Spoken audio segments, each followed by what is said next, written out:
Hello, we're back today to talk about a K98K, but as you've seen from the title, it's a weapon used by Israel.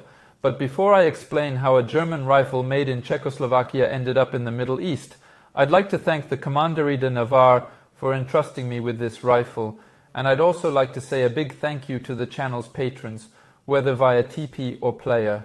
I invite you to join them if you can. The links are in the description. At first glance, it may seem surprising that Israel used German army weapons, but to understand the use of these rifles, let's go back to the end of the Second World War. After the war, the Jewish paramilitary organization in Palestine, the Haganah, sought to obtain arms to continue its development and the establishment of Israel, since at the time the area was still a British protectorate, and obviously the purchase of equipment had to be done clandestinely so as not to alert Great Britain. The organization launched Operation Balak in 1946. The goal of this operation is to obtain weapons, and one of the potential suppliers was Czechoslovakia. Because this country had thousands of weapons that were intended for the German army, as well as the machines and stocks needed to continue manufacturing weapons. An initial contract was signed on January 14, 1948 for the supply of 4,500 Karabiner 98s, 200 MG34s, and 50 million rounds of ammunition, in this case 8mm Mauser.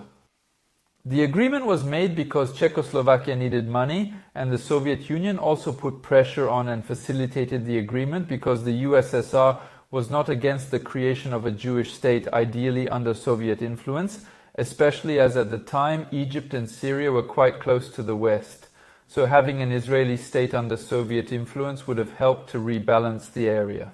These weapons will come in gradually. There are weapons produced during the Second World War, as well as new productions.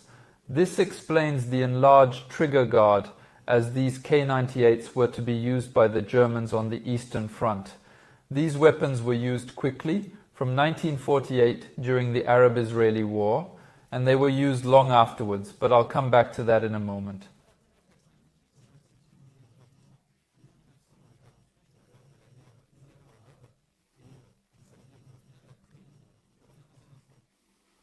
In the 1950s, Israel wanted to adopt the FAL in 7.62 by 51 mm while keeping its Mausers, even though they were becoming obsolete with the rise of assault rifles.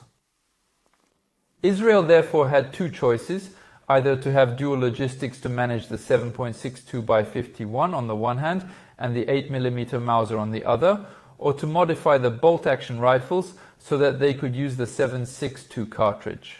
The second option was chosen and the modifications were made on site because in 1949 Israel had acquired machine tools for the initial purpose of manufacturing its rifles, but these machines were used to rebarrel the weapons and to manufacture certain parts such as sling swivels, butt plates, stocks, and various other parts.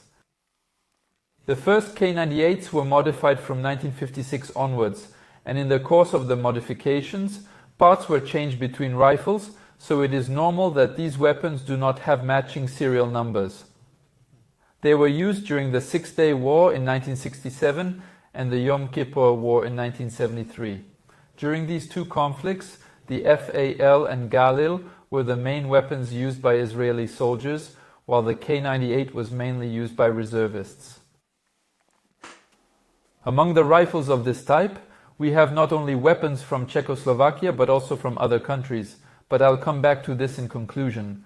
There are estimated to be around 30,000 K98s in use by the Israeli army, but let's take a closer look at this rifle. As this weapon was originally intended for the German army fighting on the Eastern Front, the trigger guard is widened to make it easier to use the rifle with gloves.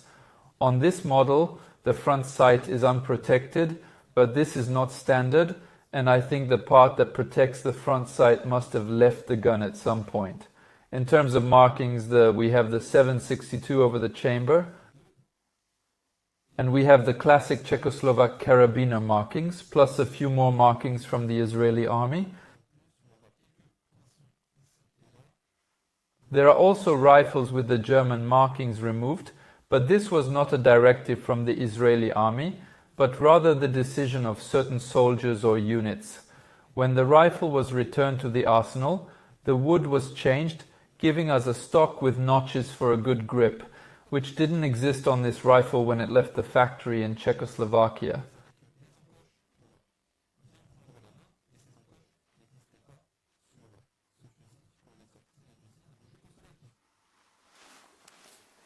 The caliber was also stamped into the base of the stock, as can be seen here. The rear butt plate is also an Israeli production and is not identical to the Czechoslovakian butt plates. I've read that because the 7.62 is a little wider than the 8mm Mauser, its capacity is reduced to 4 cartridges, but I've had no trouble fitting 5, and the gun seems to cycle without a hitch. In fact, when I open the bolt, you can see that there's a slightly shorter elevator and a block in front of the chamber. Because the 7.62 is a little shorter than the 8mm Mauser, the more observant among you will have noticed that there's no extractor on my bolt. Unfortunately, it's gone, and that's why there won't be a shooting session, because I don't want to put a cartridge in and have a case jammed in the chamber. Some 30,000 K98s have been used by Israel, some of them manufactured by Czechoslovakia, but also FN, and Sweden and Ethiopia have also sold some rifles to Israel. In the 70s, the Israeli army began to dispose of its weapons, selling them to countries such as Guatemala and the United States. Only a small proportion of these rifles will remain on Israeli territory, and they will be used mainly by the police. In any case, I hope you enjoyed the video about this K98, and as usual, I invite you to subscribe to the channel if you haven't already done so, and if you can, to join the TP in the description. On that note, see you soon for another video.